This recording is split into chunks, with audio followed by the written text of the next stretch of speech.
Hi, I'm Mark Mercury, and I'm here with another edition of Papercuts. To my left, I have the bashful Brando Castro. Oh, the alliteration. To my right, I have dazzling Dan Jackman.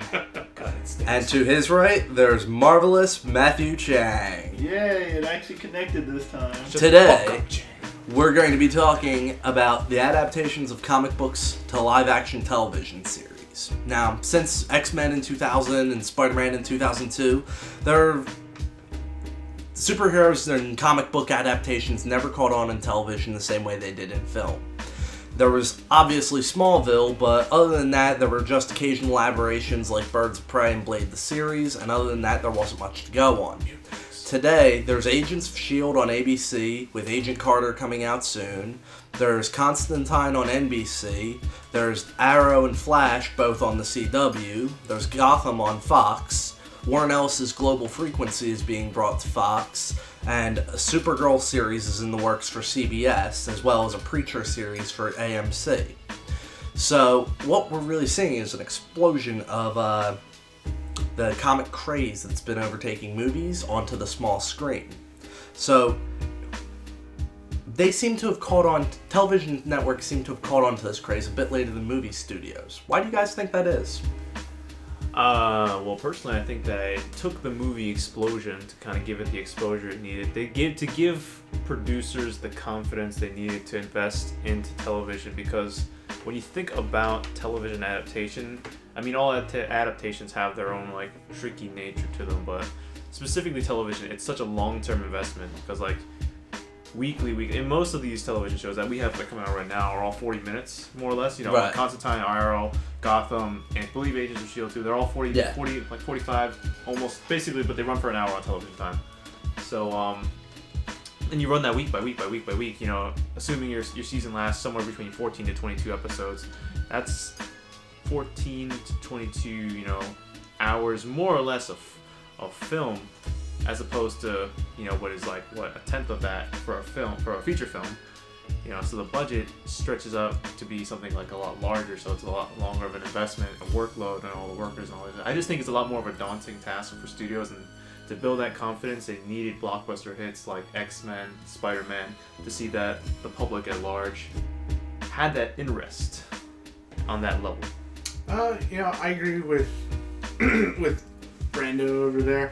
I think for the most part, you know, they really did need, like, the approval of, like, the movies to go and really bring out the TV shows again, because we had that slew of, like, 1970s, 1980s shows with Linda Carter and, like, you know, all that kind of... Yeah, they were always kind of floating around. Yeah, like, crazy schlocky shit. Yeah, It's like, okay. The old Hulk show and all that. Exactly, you know, and everyone wants to go and harken back to, like, that Adam West era, but ultimately, the new craze with the movies really just kind of like, well, maybe we can go and play around with this a little bit more. You know, I think though them doing, like, new TV shows is actually kind of a proving ground to see which ones can go and graduate to movies. Right. Going on that note too, with a lot of previous live action shows, the biggest one being Smallville probably, was really, like, kind of well-known superheroes. And with this day, now we're getting the Flash and Green Arrow both blowing up. And beforehand, they weren't really, you know, the A-list or S-list tier of superheroes that everyone, you know, I don't know, since, 50 years back knew about or something like that. So, like, it's really nice seeing how they're actually not just going with, like, the tried and true ones, and actually exploring with, like, some of the other superheroes, and just seeing it blow up like this is just really nice for me. So, in this past year, we've seen Constantine's season get halved, and there are always doubts around Agents of S.H.I.E.L.D. It really only seems to do well when it's tying in with a movie that's coming out. So, in some ways, it's starting to look like maybe the craze is being reined in, but that's hard to say at this point still. So I think right now what we're starting to wonder is live-action television a really great place for comic book adaptations, or is it the absolute worst? Now, I think there are a couple aspects to this, and the first is that comic books are serial stories. They both come out on a regular basis, TV shows weekly, comic books on a monthly basis. And they always had kind of continuing plots, like a soap opera almost. And in fact, if I'd guess one media that was most similar to comics going in, it would be television. So, and especially as Brenda was saying, compared to movies where you can expect a new installment maybe 2 years after the last one, it seems to be the cleanest adaptation. Do you think frequency allows for a more loyal adaptation of comic book source material, or do you think it's more likely to glut the market and cause people to get sick of the genre? Repeat that last part of your question. Just let me hear it. Okay, I'm just saying, do you think that because it's coming out weekly, that's too much for people to handle, and that your common viewer is just, alright, I'm sick of this, I'm seeing too much of this, 5 shows coming out every week or something? Okay. Or do you think that this is actually more like the world of comic books where, people are going to adapt to wanting to see it on a regular basis rather than every couple of years? Okay. He's got some. I'll go. Much like a good comic book, a lot of comic book fans who really get into the genre and start looking at it, stop just looking at the titles and really look for the author. The author is what makes a really captivating storyline, and especially with the Flash and the Arrow, we really see the writers for it go and love these characters and really want to give us a good, compelling story. So just like a comic book, as long as the writing's good, it's going to keep us captivated, and like you said, it's going to keep coming at us just like in a comic book. It's going to be a lot more information, a lot more stuff's going to be able to be flushed out in the course of just a 2-hour long flick. That being said, I think there's actually a place for these comics that could be beyond, and that would be if it actually goes to an HBO series.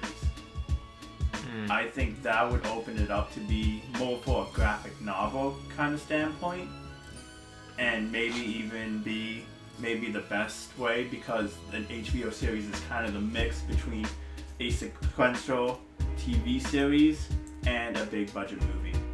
Yeah, it is the closest in quality. Yeah. Touching upon what Chang was saying, because I'm still trifling with a lot of parts of the question, saying like trying to analyze what about the sequential and constant nature of television, live action television comic book series, glutting the market, and how it kind of affects the overall, health of comic book relevance at hand. I agree with you saying, it comes down to a basic level when you really think about it. As long as the quality of story and acting and the overall production quality is good, I feel like as long as it produces the need to watch it, it will never be a negative effect. Because even with the oversaturation of the cinema, like we see nowadays with Marvel, we don't complain because the quality of cinema we're getting from Marvel movies right now is extraordinarily high, exceeding expectation, and we never find our way to complain. Even with movies coming out twice a year, each film just seems to hold itself to a standard where we don't find room to complain too much, really. I mean, we can all say that they are oversaturating the market, and it is kind of having odd effects on our perception of film, but on the whole, I can't say I complain personally because I'm a comic book fan, and I'm glad that this year I could see fucking Captain America and Guardians of the Galaxy, and last year I could see Iron Man 3 and Thor, the Dark World, I'd say on the whole, as far as glutting the market, as long as the quality is good, it will continue to produce the need, and as long as the need is prevalent, it will never be a glutting of the market as long as the market is starving enough for it. So I don't feel like the current pace we're going now is enough to overrun. It was not enough to glut the market. It's not enough to clog it because the topic is hot right now. It's extremely hot. It's as hot as it's ever going to be. Well, I don't know that, but it's definitely higher than I'd ever expected it to be. So do you guys even think the market can be overstretched at this point, judging by how the oversaturation doesn't seem to have hurt the movies? It's definitely possible. Absolutely possible. It's just at the current pace of its growth right now in this moment, I don't see it overstretching. I don't think they're overreaching, even with all the series coming out. I don't think you can really stretch it out too far. Like, in my opinion, just to go off what you were initially saying, I think TV can be an okay place to go and make comic book adaptations, you know? TV is a very, very interesting land where some things work and some things don't. They really need to go and experiment a lot. You know, ergo, you get the Constantine, you know, which is kind of taking a little bit longer to go and get into its own groove, where you have, you know, CW Arrow, which like took off like hotcakes, along with like The Walking Dead, you know. Big one I forgot to list there in the beginning. Yeah. Probably the biggest. Did you mention, I didn't want to interrupt you at the beginning, but did you mention Agents of S.H.I.E.L.D.? I thought I did. Okay, so I wanted to make sure. But continue, Dan. Yeah, like, you know, with those kind of TV shows, there's so many different kinds of stories that can be told, you know, that were originally comic books, that there's no way we can possibly oversaturate the market. There's so many people who I've talked to where I go, hey, how do you like X TV show, you know, Arrow? And then they're like, oh yeah, I really love that show. And I'm like, yeah, are you interested in reading the comic book now? And they go, wait, it's a comic book? Like, more often than not, for some reason, people are not realizing that these things were comics first, which kind of speaks to, one, the quality of the stories that they're putting on television, and two, like, how much it doesn't really matter what it goes and adapts from. Like, for people who are comic book fans, we kind of get like the little wink and the nod, and we see all the extra references and shit like that. But in the end, like, you got like half comic book fans and the other half are people who like come in and are just like, what is this show? I'm a diehard TV guy. I love my dramas. Let me see what they have next for me. And they enjoy the show on their own merits. Yeah, so I think you can't really crowd the market ever. Yeah, I agree with you. Like, inherently, like, the way that TV shows become their own, like, and create their own identity over, because they have the benefit of being in the public eye for longer periods of time. They get to kind of establish themselves as their own identity, and like they don't have to like really associate themselves too heavily with the comic book, because after all that time, they start to just kind of become their own thing. What's up, Jen? Oh, you could have finished your thing. That's okay. Go ahead. Okay. I actually do think it can be overclouded. I don't see where the ceiling is, but a while back, if you look, just in TV wise, American Choppers, I think it was like took off like a huge hit, and then all of a sudden everyone started showing like, you know, vehicle restoration, you know, vehicle selling, buying, something to do with vehicles or something like that to like, you know, go off the hype. And eventually it did get overcluttered and a lot of it died down. A lot of shows were canceled from it and stuff like that. I think there is a possibility that it can be overcluttered. It's definitely happened before in TV history, but with how hot superheroes are right now, and the fact that actually each superhero is actually different from one another, I think that ceiling is quite high. Yeah. And probably unreachable. Well, I would say unreachable. I mean, the possibility is there. Not denying that. No one can deny the Yeah. But yeah, I think we're all in consensus here that the ceiling for oversaturating the we all have a high opinion of what comic book adaptation television is doing right now, and that it's a very hard to oversaturate the kind of need that it's putting out. So at present, what do you think is the more loyal adaptation? I'm not saying what's putting out the higher quality, but what do you think is more loyal? Do you mean comic books, more representative of what's portrayed in the comic books? Do you mean of the television shows we have available to watch now, or just of types of adaptations available? I was going to say, do you think television shows or movies are the more loyal adaptation? Only of the two? Nothing else? Nothing else. Okay, not like books or cartoons or anything like that? Cartoons, or I feel like you can do in a cartoon anything you can do in a comic book, and so it's always going to be the most loyal in a certain way. I just wanted to analyze your question. Okay. Let's see. I personally think that TV shows, definitely. I was reading an interview the other day with Steve Amell, and and if you guys don't know, he's the guy that plays Oliver Queen, aka the Arrow, the Hood, whatever you'd like to call him. And something that he said really stuck with me, which was, I'd go and I'd stack. You have failed this city. You have failed this. I failed the city, and now he's going to rectify by putting an arrow in me. Yep.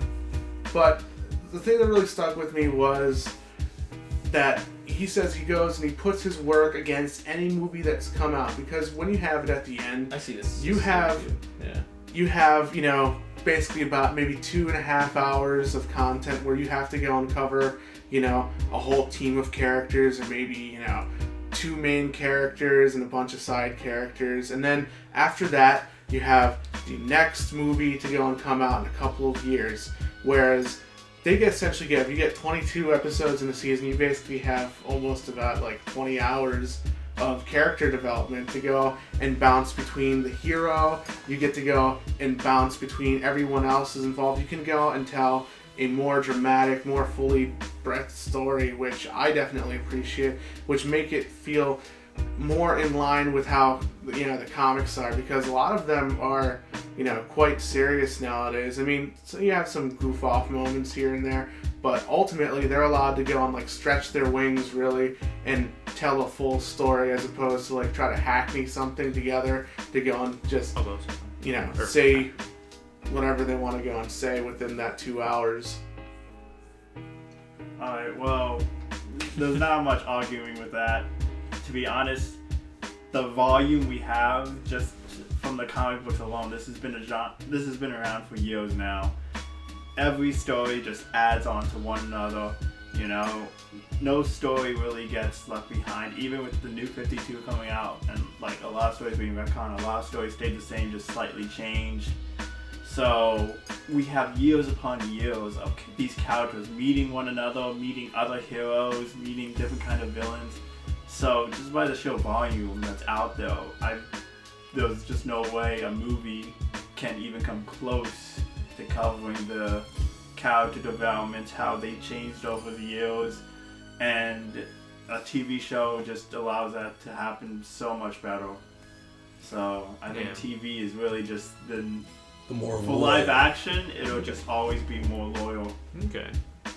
Alright, well, to broaden your question a little bit, I know you told me to specify between movie and television only, but I am going to agree with everybody else, obviously, but I am going to agree with everybody else on my part that television, live action television, seems to be the most potent and practical and faithful way to add up comic books to a different format. But I would say that, as opposed to films kind of with limited time span and production value, they're more akin to an event in comics, you know what I'm saying? Like a crossover. Yeah, like a crossover, something like that. Or big storyline. Yeah, where you quickly just have to establish who's who and then what's going on. So as opposed to comic books where you read an issue on a monthly and nothing. I mean, the story progresses, but it's not each single issue.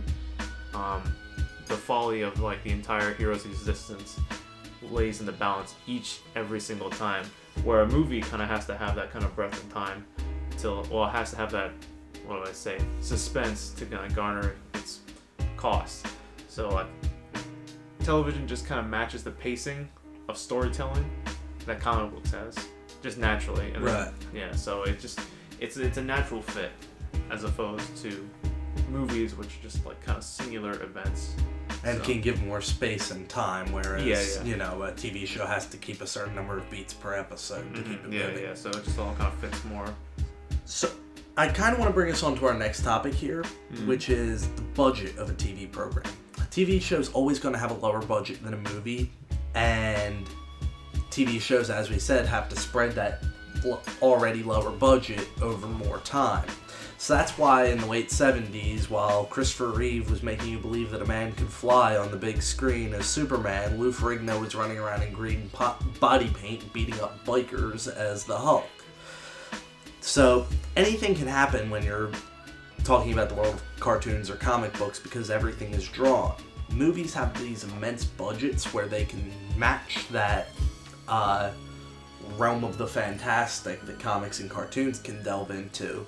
But live-action television shows simply can't do that to the same extent. Now, that gulf has been narrowed because of CGI and stylized filming and a lot of directors of higher quality coming to television, but there's still an immense gulf between the technical quality of a TV show and the technical quality of a movie. Can a TV show adequately bring the world of comics to life for so low money, and do modern comic adaptations on TV actually suspend your disbelief? You say for low money, so low money? How much? What was that last? I just meant compared to movies, the less amount of money. Oh, the yeah, lower yeah, amount absolutely. of money. I mean, like Chang was saying, earlier with the HBO series type of show. I'm just gonna throw a name out there, Game of Thrones, where a show is adapted from the book series, obviously. I mean, akin to the dynamic nature of a graphic novel, but that show, now granted, that show's budget, each episode is around like 1.3 million, I believe. So, massive budget going on with that movie. They also have like 10 episodes per season. Yeah, though. only 10 episodes per season, but each about an hour, so about the same length as these weekly television shows we see on network television. And that massive budget, I mean, I'm trying to play nice with the term, but with the idea of a budget being lessened from the film, but like the gap between television quality and movie quality, in my opinion, has shrunk immensely. Where the line is blurred very much so. Like when I watch shows, I watch Constantine, I watch Arrow, I watch Gotham, all great shows, but I feel a distinct closeness to the cinematic feel of film when I watch those shows. Each kind of succeeds in more right, and I know at some points you can feel the air and the air in the film, where like you can feel the budget waning a little bit. You know that this is a television show and they have to kind of like let it go at some points. But the amount of production value that these television shows have been reaching, I feel is very close to film. So I don't feel the weight of the budget too much as like a pertinent effect on the quality overall. So that's what I was wanting to say about the effect of budget. What's up, Chen? I feel like what you're asking here is that the movies allow like a far more fantastic realm for the superheroes, while we see in these TV shows like The Arrow, The Flash, Constantine, seem somewhat more realistic, somewhat more down to earth. But then again, I see that just kind of how things are currently. Back beforehand, Superman was Superman, but nowadays we have to see Superman as being as a human too, in an aspect. You know, he has the same kind of human flaws. The new Superman is quite cocky and full of himself because he is so powerful. So I feel like comics in general have just been like emphasizing a lot more of the natural realm of things, and I feel like the TV shows just went with that too. Along with the movies, you saw the Dark Knight series. It was very much in the realm of reality. You know, the vehicles was just somewhat of a tank, you know, somewhat more of a realistic kind of spin on things, and I feel like the TV shows are actually just going with that. I personally think that nowadays, especially, you don't feel the gap as much, and how they really take care of this particular issue is by picking certain characters. You know, they didn't pick Green Arrow, you know, just because, like, they could do the same exact story that the Arrow does with Batman if they really wanted to. I see their format of the show that's going on, but they pick something that they can feasibly do within their budget, which is just really remarkable upon the actual producers themselves. Like, you don't feel that gap. Like, Agents of S.H.I.E.L.D. can be done effectively as a television show because it does deal with a little bit more of the mundane, whereas There's been a lot of actually complaints that it doesn't. That the S.H.I.E.L.D. of the movies seems very high-tech and futuristic and impressive, and that the S.H.I.E.L.D. of the TV show seems like they get to do 2 special effects per season that will like blow your mind, and other than that they're using like cell phones.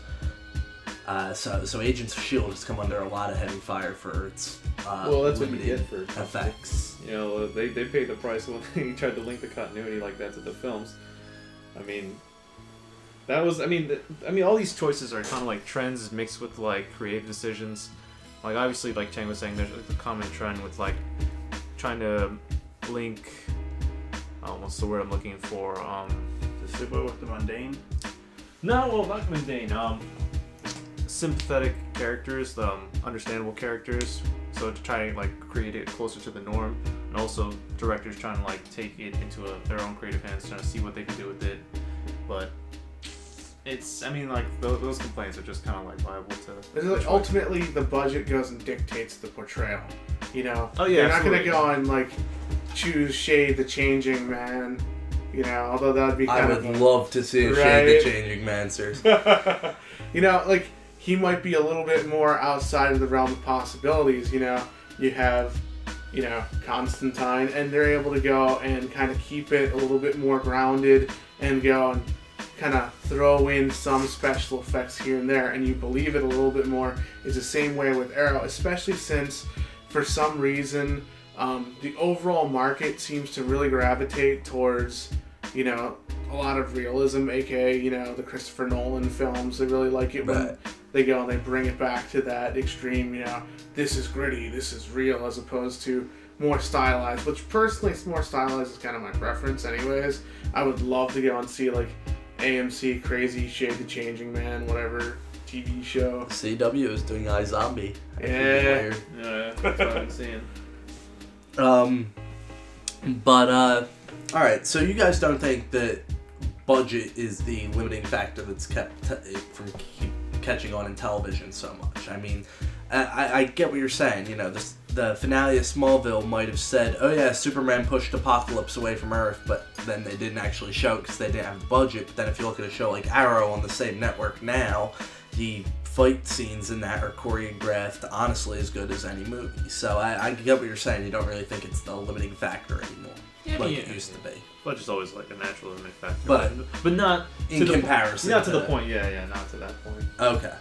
So my next kind of topic here is, it's obviously a big fad now, but this isn't the first time that there's been a big fad. I mean, Superman was intensely popular in the 1950s. There were 3 spin-offs, all of which happened to fail, but I mean, he crossed over with I Love Lucy. It was insanely popular.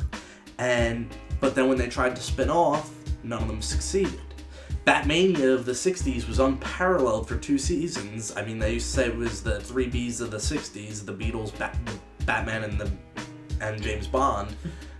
Almost said Beatles twice. Beatles and Batman. Like, there was a whole Batman craze, but then by the 3rd season, its ratings fell through the floor, and they never got them back up, and it was canceled after 3 seasons, and the Green Hornet spinoff only lasted 1 season. The Wonder Woman spinoff only got to the pilot stage and didn't go anywhere. During the 70s, you had Wonder Woman, Hulk, Spider-Man, Doctor Strange, Captain America, and Shazam all on the small screen around the same time. By 1980, only the Hulk was left. I mean, even in the late 80s and 90s, you saw Thor, Daredevil, Nick Fury, Hulk, Generation X, and the Justice League all try and fail to start their own series. The Flash series only lasted a season, and so on. I mean, Swamp Thing was only 2 seasons. The fad of superheroes on TV has come and gone a lot of times already. Do you think that this one is going to come and go the same way the others did in a matter of a year or 2? I think that those were also kind of linked to the prevalency of comics at the time, you know. And in the 70s and 80s, I feel like comics were on the downswing as far as popularity is concerned, because the demographic they had was shrinking to a point where, like, the overall audience for comic books in general was just small. So even if you try to adapt it for the masses, the core fans, which kind of like is a beating heart that masses kind of grow around, was already shrinking to begin with. So I feel like the success or failure of the growth of comic book television or prints, you know, how omnipresent it's going to be in the future is just really dependent on like comic book fandom as a whole. You know, which feels like it's on a good upswing right now as of like 2000s on. It's been a nice kind of like renaissance we have going on where like, I mean, we have a mix of the PC era kind of coming into like our comics where like everything's kind of like changing and everything wants to be more innovative, but I do feel like on the whole comic books are reaching a higher quality right now, and that's why that's a contributing factor to why there is such an interest in the medium right now.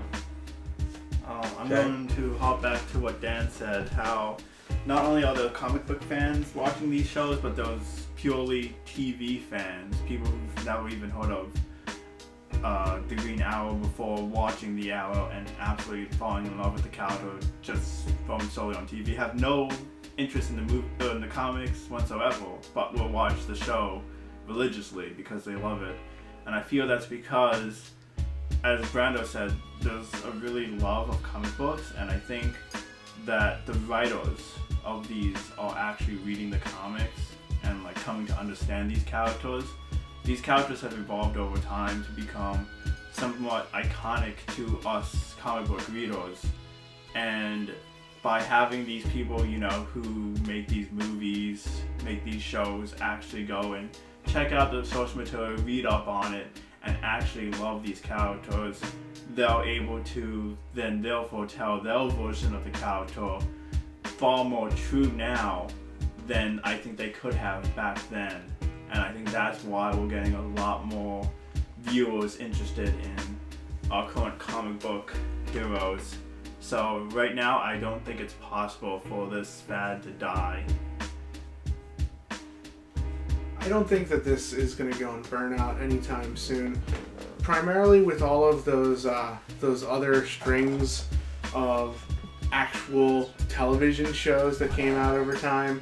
Like, they were trying to really go and garner an adult fan base, And the thing is, we as a culture have changed a lot over the years. We went from thinking that comic books and things of that fantastical nature are just simply, children's stuff, which is why you go and you notice even when those live action things died, you still had cartoons, where they really just felt kind of childish in the end. You can only have Lou Ferrigno running around in green body paint for a certain amount of time before you're like, okay, I'm bored of this now. It was more of a true fad in that point in time, just because comic books, I feel like up until the 1980s, were kind of, throwaway things just for kids. And so when you get into like the 90s and stuff where they try to go and make shit more extreme, you have like a, Generation X and, Birds of Prey and shit like that, trying to go and pander to a particular audience that really didn't exist quite as much then, just by trying to go on extreme. Of course, just like, the 90s. You come to a new age where comic books have really solidified themselves as a cultural, cornerstone for us. And because they are so in deep with our culture, I don't think that this current fad can ever end until the creators want to go and end. Like one day, Andrew Kreisberg or whoever's the showrunner right now comes down and says, I don't want to go and do any more Arrow because they've run out of places to go with him. Not because, they're going to start losing viewership, because they have enough compelling stories to go and tell. You have these characters that have, over 50 years of information and stories to go and base on. You can pretty much make comic book, adaptations for pretty much forever. And at this point in time, since our current, generation really seems to go and love these kind of characters, then you find that as we grow older, we're going to teach our children to go and love comic book shows too. So there's no way it's not going to last. Teach your kids, folks. So you guys would agree that this is the best era of the best generation of comic book television shows that we've seen? We've never had it better. This is the best generation. And you think it's more than just visual effects? You think that in terms of storytelling, it's the... Absolutely the This best. is the best generation of comic book everything, dude. Like movies, books, video games, every external medium for comic books is like on its game, along with comic books themselves. Like, Cool. I think we're a little bit shortcoming with some of the games, but especially the movie adaptations.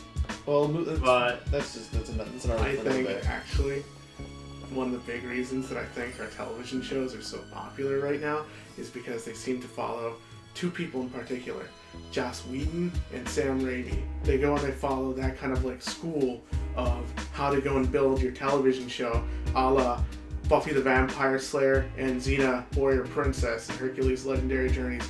Those shows kind of like launched the format for these comic book shows, I feel like. Got a point. That's very true. Actually, that's a decent point, especially on the Xena Hercules, the way they would cross over and have effects and shared characters. I like that. So, kind of talking about the future of where this could go. Obviously, there are all these shows that are on TV or coming out soon for TV. However, Marvel has announced that they're coming out with a series of Netflix streaming shows, starting with Daredevil in May 2015, with Jessica Jones coming out later that year. Power Man and Iron Fist solo series are also going to be following probably the year after that. And then they're going to have a crossover between all 4 series. The Defenders, a series which will run probably by 2017, although they haven't set a date for that. Also, Marvel's running Agent Carter.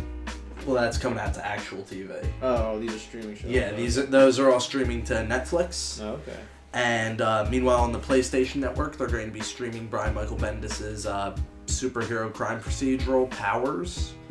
And Warner Brothers is working on a Static Shock series for their digital streaming service. So it seems like we're going to be getting a series of digital streaming shows falling in line with our more traditional TV shows adapting comic books. So how do you guys think that the digital streaming shows will fare with the general audience when compared to traditional television shows? I think that it's going to be a really, really difficult sell. You know, with the particular heroes that they picked, it's going to be really, really difficult. In particular, you know, Luke Cage and Jessica Jones are going to be really, really difficult sells. I think people are kind of hungry for a new Daredevil. I mean, the past, I don't know. What you mean to say is you're hungry for a new Daredevil? Yes, I am. But to be fair, like, the last 15, 20 years of Daredevil comics have been fucking amazing. You know? Sure. So, Reed. Whoa. Can suck a left nut. oh, That sounds like a battle. Dude. And it also sounds like something we'll get into later. Yeah. Continue. But, I mean, Spreading ultimately, your lies. I think with these streaming shows, what it sounds like is that they're actually going to have a little bit more budget because of how much that they're going to go and pour into it. And they're actually going to be kind of like a limited series like you would have in a comic book too, kind of like lending a finality.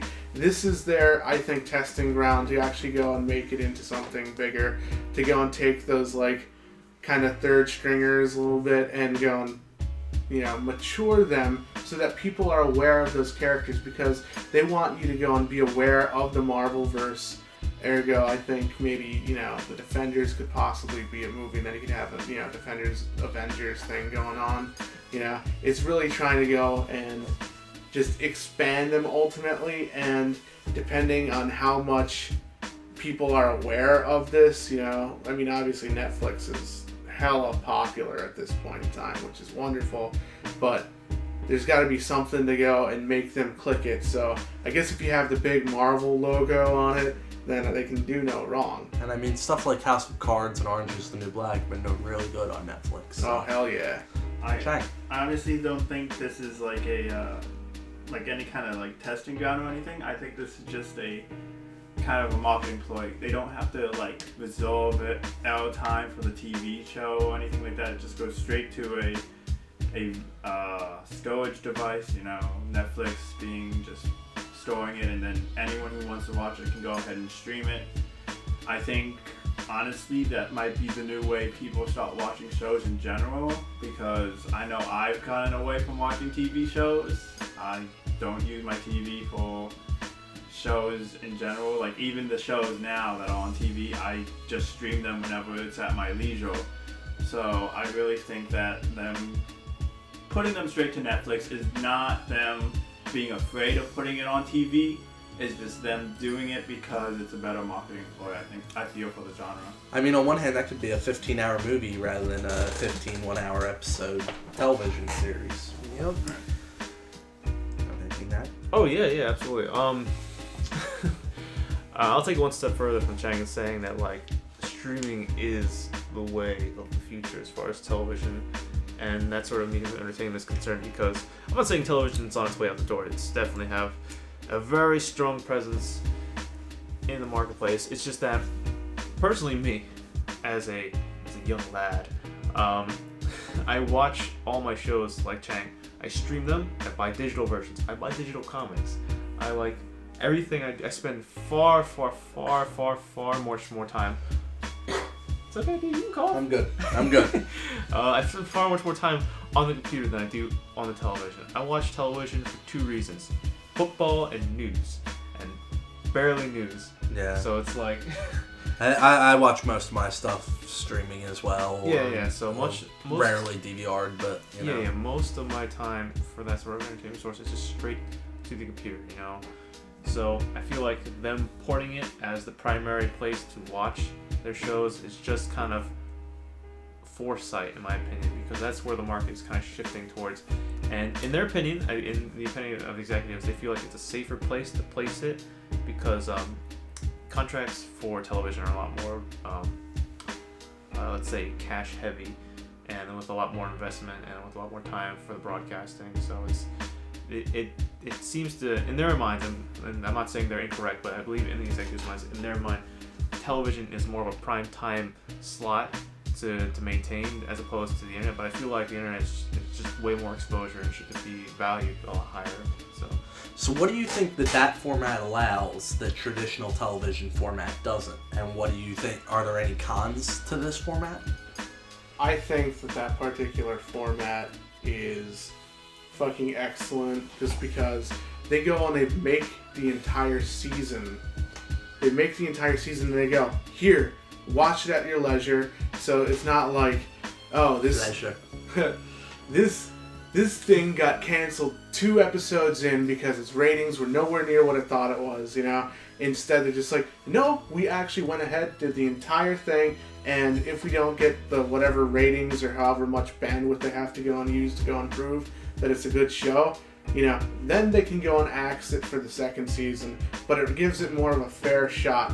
I think the only potential con with this is that people sometimes digest these things a little bit too quickly, and then they're going to be frothing at the mouth for more and be pissed off that they don't have enough content to go and watch.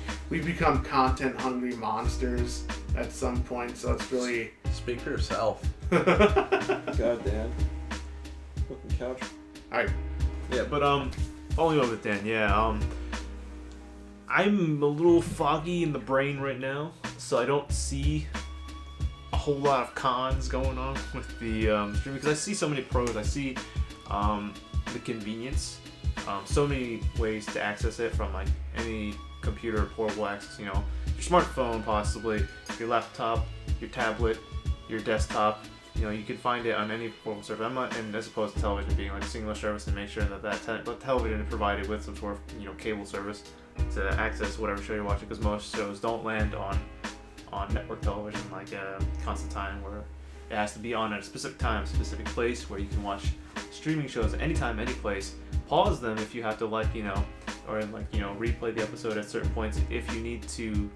You know, if the situation calls for it, you know, restroom, food, you know, human interactions, you know, it's just so much more convenient and flexible to, you know, the sporadic nature of, you know, living. So you make sure you get the full digestion of the viewing experience. So I just feel like it's just such a better place. And just looking back, you know, I can remember plugging in, putting in a cassette tape and hitting the record button because I couldn't watch a show and recording all the commercials and everything, you know. The 90s. having to do that. But as TV progressed, you know, technology got better. They started coming out with like a TiVo, I believe, was something for a little while. That thing I've heard of. I've heard of it, TiVo. Yeah. And then they came out with like... He played football, didn't he? DDR. And recently they have the whole on-demand features on like every cable box. So in the end, TV's actually trying to become more like streaming, more like Netflix is. And I feel like Netflix is just the next step, something that's inevitable with like just the way it is something that I get to do on my time, as everyone has said, because, you know, everyone works at a different hour. Right. Everyone has different kind of lifestyles. So it caters to you more than traditional television. It caters to everyone because traditional television is catered around a traditional 9-to-5 job, which doesn't always exist anymore. Right. You know, so this just makes it so much easier for everybody, adults, children alike. You know, this is a generally young group who are far more open. We've grown up, you know, using technology, using computers. The elderly, even my, you know, grandpa, you know, understands that Good old Grandpa Chang. at click of a button, he can just, you know, watch whatever news broadcast he missed previously. So this is just like the next step, and I don't feel, yeah. So do you think, well, I think there is one big con that didn't get mentioned, and that is the fact that you have to pay for Netflix, or you have to be, I believe, paying for membership in PlayStation Network. I don't... PlayStation Plus, yeah. Yeah, so you kind of, so there is kind of a gatekeeper's fee that you don't have if you're on, I guess, Well, not broadcast television, but traditional. I am gonna say that I don't have to pay for a cable bill. So, yeah. Yeah, that's a... Then again, you might not have to pay for your cable bill if you're getting all your TV shows off the internet like Brando is. Yeah. So, my final question here to kind of wrap up this topic is, do you think that this is where the future of comic adaptations on television lies, or do you think that this is a completely different media that we're going to see in the future? That we'll have our superheroes in the movies like Captain America and Iron Man, our superheroes on TV like the Agents of S.H.I.E.L.D. and Arrow, and our comic book adaptations on Netflix and PlayStation Network and Warner Brothers streaming that are... Hopping all the way back to the beginning of what I originally said, I believe the next step really is just to have an HBO series, a kind of series. It may not even be HBO, but a kind of series that takes a higher budget but still has the same sequential kind of format a TV episode does. So I think the next place to go is probably a solid middle ground between both movies and television. And I think it's only a matter of time until somebody decides to make one of those. And I think it'll be a really amazing experience. Alright, Mark, I need you to spit that question at me one more time. Do you think that streaming media like Netflix okay. and stuff, do you think that that's the future of television, or do you think it's yet a third media, on-screen media, where you'll have your big screen stuff, like Superman, and your middle screen stuff, Okay. like... Okay, gotcha, okay. So, in my opinion, I feel like it is a future and it will be the most prominent in the future, but I don't feel like it can't exist concurrently with like television as an external medium or as other ones, you know. I feel like streaming will just be, people will over time will realize how accessible and easy, will have to accept how much more accessible and easy streaming is as opposed to watching television on a televised schedule, as opposed to, you know, picking up any of your many Wi-Fi, 3G, tablet, smartphone items, you know, any, you know, high-tech gadget you may have, and just watching your entertainment on your time. So I feel like, I know it's going to be the most prominent as time progresses, but I don't feel like it will be so prominent that it pushes television out of existence. Okay.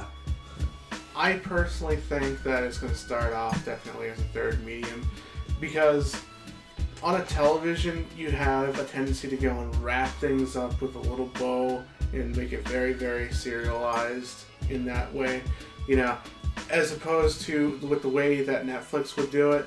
If they go and they plop it all down, they could, you know, have something that stream like directly into each other. You need to watch episode 1 so you can watch episode like 4. You know, it's all gonna go and stream together very, very nicely. You know, being pretty much what you said earlier, like almost like a constant like 13-hour movie or something like that.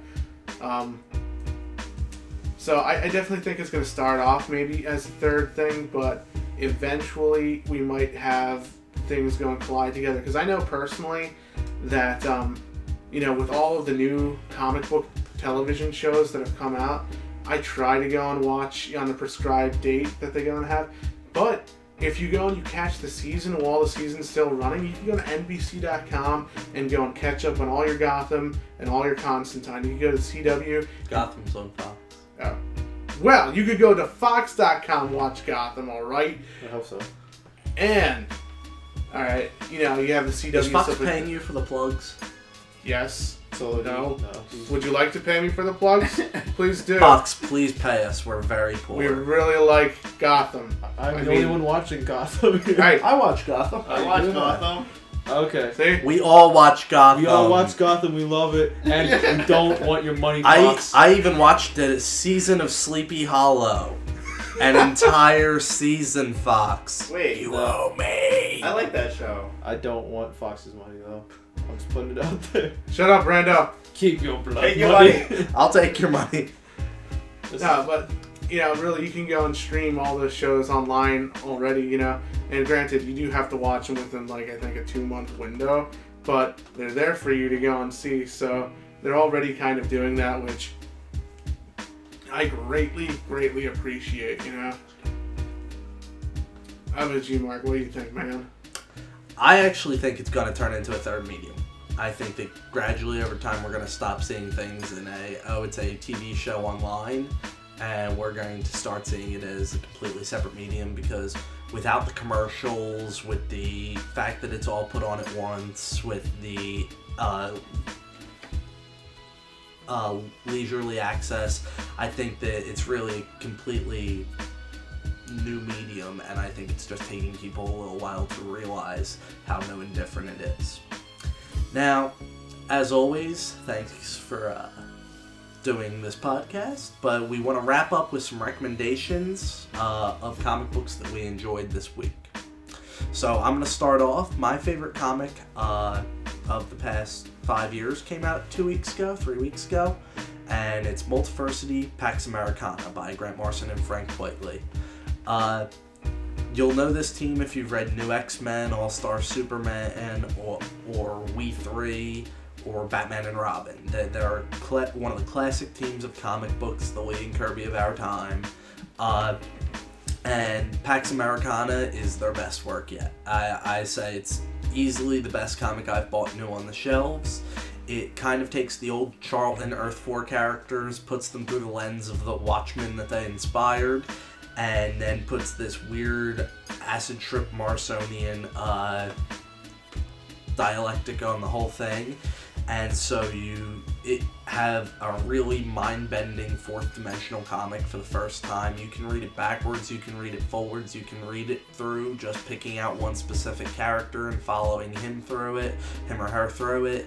There are so many callbacks to the earlier Charlton material that any diehard, like, really big Charlton fan, I think I'm the only one, will like really enjoy. But I mean, it works on so many levels. It's definitely the best thing to come out of Multiversity thus far, and honestly, it's one of the best comics I've read in a very long time. When I finished reading it, I read it again, and when I finished it, I read it a third time. Just, if you ever listen to one of my recommendations, read this comic. It's beautiful, Mark. Thank you. It's beautiful. I'll recommend one. Brenda? Read Batgirl 36. Creative Team Tar, Fletcher, Stewart. It's fun.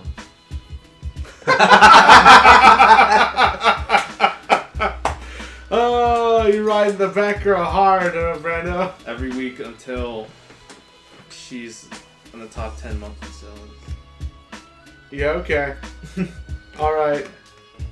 I suggest to you guys to go and read Angela, Assassin of Asgard. And I do this for a I should couple have of recommended reasons. that because I read that. That's pretty good. That's right. You shut your whore mouth, Brando. Let me recommend this wonderful book. Yeah, whatever, man. I recommend this to you to go and see how far Marvel has come. Marvel is up to their business again, you know, putting out, you know, solo titles, and I think it's absolutely wonderful. You got to go and follow her in Guardians of the Galaxy, and you got to go and follow her in Thor and Loki in the 10th Realm, and now finally Angela goes and gets her due, and it'll be interesting to go and see how this character goes and develops from something that was primarily a Spawn-infused creation with crazy 90s shit boiled everywhere to his very own full-fledged Marvel title. She's probably going to be the most interesting Asgardian out of everybody, and it's at issue 1, so what reason do you have not to try it out? And my recommendation is going to be Godhead. The current Green Lanterns series, tie-in series with each other. Currently, the Green Lanterns and all the other Lanterns have been going through quite an extensive amount of changes, and all of it seems to have been actually leading up to this pinnacle tie-in. And it just seems like everything's gonna come to a head, and the universe will never. Everything. The universe will never be the same, and the Lantern codes are definitely going to change because of this in one fashion or another. So it's 2/3 of the way in. It absolutely has me like that to jump on. Well, now you got a bit of catching up to do, but do you like the new gods? I love the new gods. Do you want to see the new gods kill Green Lanterns? Follow this arc. It is lovely and wonderful. I concur with Mr. Matthew Chang. He's a dick. But as I was saying, that was a pretty good Atrocitus there. Atrocitus, Dan's favorite character. Oh, I love Atrocitus so much. And on that note, that's about well, all thank I you all. said. As you can tell, we all concur. Go out and buy Pax Americana, and Fox, send us your money.